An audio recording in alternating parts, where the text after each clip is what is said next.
Bank খাতে ২০২৪ সালের জানুয়ারি থেকে সেপ্টেম্বর পর্যন্ত ৯ মাসে ২০,৭৩২ কোটি টাকার খেলাপি ঋণ নবায়ন করা হয়েছে, যা ২০২৩ সালের একই সময়ে ছিল ১৮,৮১০ কোটি টাকা। আগের সব রেকর্ড ভেঙে গত সেপ্টেম্বর শেষে খেলাপি ঋণ দাঁড়িয়েছে ২,৮৪,৯৭৭ কোটি টাকা। বাংলাদেশ ব্যাংকের হালনাগাদ প্রতিবেদনে এসব তথ্য উঠে এসেছে। যদিও ডিসেম্বর ভিত্তিক খেলাপি ঋণের আনুষ্ঠানিক তথ্য এখনও প্রকাশ করা হয়নি, আজকালের মধ্যে তা প্রকাশ হতে পারে।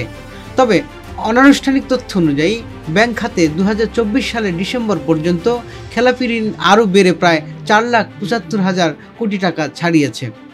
খাত সংশ্লিষ্টরা বলছেন, আওয়ামী লীগ সরকার আমলে খেলাপি ঋণ কম দেখাতে নানা রকম ছাড় দেওয়া হয়। পুনঃ তফসিলের নীতিমালা সহজ করে ২০২২ সালে পুরো প্রক্রিয়া ব্যাংকের উপর ছেড়ে দেওয়া হয়েছিল। এরপর থেকে পুনঃ তফসিলের জন্য আর কেন্দ্রীয় ব্যাংকে আসতে হচ্ছে না। গত বছরের প্রথম ৯ মাসে সবচেয়ে বেশি খেলাপি ঋণ নবায়ন বা পুনঃ তফসিল করেছে বেসরকারি খাতের ব্যাংকগুলো, যার পরিমাণ ১৭,৯৬৩ কোটি টাকা। রাষ্ট্রায়ত্ত ব্যাংকগুলো করেছে ১,৬৫০ কোটি টাকা। বিশ্বায়িত ব্যাংকগুলোর পুনঃ তফসিল ঋণের পরিমাণ ১,১২০ কোটি টাকা। তবে বিদেশি ব্যাংকগুলো এ সময় কোনো খেলাপি ঋণ পুনঃ তফসিল করেনি। Desk report, metro TV, Dhaka.